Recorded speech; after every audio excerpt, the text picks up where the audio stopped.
جی مشرف صاحب، سر اگر ہم صرف قوانین کے حوالے سے یا کانسٹیٹیوشن کورٹس دیکھ لیں، یہ اوور آل آپ کو کیا نظر آ رہا ہے؟ سر ایک طرف تو آبویسلی اداروں میں ہم تصادم کی بھی بات کریں، مگر دوسری طرف یہ بھی ایک سوال اٹھتا ہے کہ یہ ہم نے قانون کو بنا کیا دیا ہے؟ مطلب کہ پھر خبر آئی کہ عالیہ حمزہ صاحبہ، صنم جاوید صاحبہ، ان کو ایک دفعہ پھر بیل ملی، جیل کے باہر سے اریسٹ کر دیا. دس از جسٹ ون ایگزامپل. ایک ہمارے شاعر تھے اسلام آباد سے اٹھائے گئے، وہ کشمیر پھر میں برآمد ہوئے. جب وہ وہاں سے برآمد ہوئے تو آج ہی حامد میر صاحب نے کالم لکھا ہے کہ کورٹ کو بتایا گیا کہ جی وہ غیر ملکی علاقہ ہے.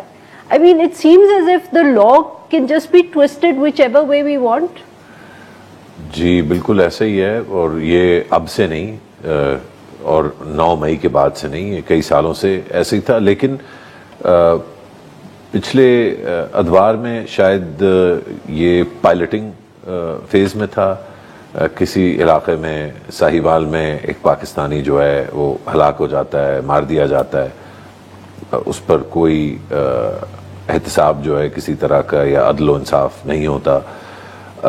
ایک پاکستانی شہری جو ہے وہ ایک امریکی کانٹریکٹر جو ہے وہ مار جاتا ہے. اس کو پورا پاکستانی نظام الٹا ہو کے اس کو یہاں سے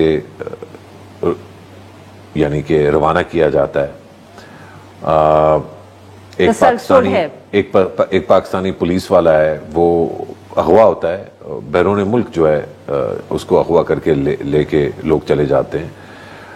شاید ان میں سے کچھ لوگ ایسے جو اس وقت ریاست کے ساتھ جو ہے وہ جڑے ہوئے تھے یا ہماری ریاست سے فائدے اٹھا رہے تھے، اور آج وہ اسی ریاست کو جو ہے مطلب اس کی مس کال جو ہے نہیں اٹھاتے، واپس واٹس ایپ بھی نہیں کرتے، وائس نوٹ بھی نہیں بھیجتے. تو ایک تسلسل ہے جس میں قواعد اور قانون اور بنیادی جو پوری دنیا میں کوئی بھی نظام ہو تو اس نظام میں کوئی پریڈکٹیبلٹی ہونا جو ہے وہ ضروری ہوتی ہے. یہاں پر جو نظام کی شاید سر فہرست جو کوالٹی ہے، جو اس کی اگر آپ اس کی بیان کریں کہ اس میں وہ کیا نمایاں چیز ہے جو بہت منفرد ہے باقی سب سے، اور جس سے پتہ چلتا ہے کہ یہ پاکستانی نظام کی پیداوار ہے، تو وہ شاید ایک چیز ابو آل ہوگی، اور وہ یہ کہ آپ کو پتہ نہیں ہے کہ نظام اگلے کروٹ، اگلے لمحے کس سمت میں جو ہے کس طرح کا فیصلہ کرے گا.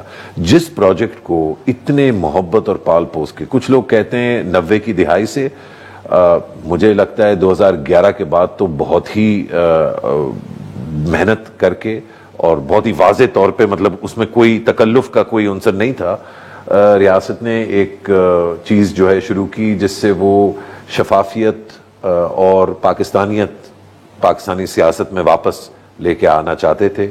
اور 2018 تک جو ہے اس پہ محنت ہوئی. 2018 سے 2022 یعنی کہ صرف 4 سال میں اس سے دل بھر گیا اور وہ کھلونا جو ہے وہ کرب کے باہر پھینک دیا. اب یہ جو کرب کے باہر کھلونے پھینکے جاتے ہیں، ہر کھلونا جو ہے وہ جیسے ہی پھینکتا ہے، اندر کھلونا ہوتا ہے، جیسے ہی باہر پھینکتا ہے گرینیڈ بن جاتا ہے. چاہے وہ سندھی ہو اس کا نام بھٹو، چاہے وہ پنجابی ہو کشمیری ہو اس کا نام شریف ہو، چاہے وہ خان صاحب پنجابی بھی ہیں اور اپنا علاقہ غیر جو ٹرائبل ایریاز ہیں اس سے بھی تعلق ہے، چاہے وہ ہوں. تو اس میں کوئی ایتھنیسٹی کا بھی یا ہم یہ کہتے ہیں نا کہ یہ کوئی پنجابی جو بڑا شوق ہے لوگوں کو، یعنی کہ پورے سسٹم جو ہے وہ بار بار وہی چیز کرتا ہے اور ہر دفعہ اس کو دہراتا ہے.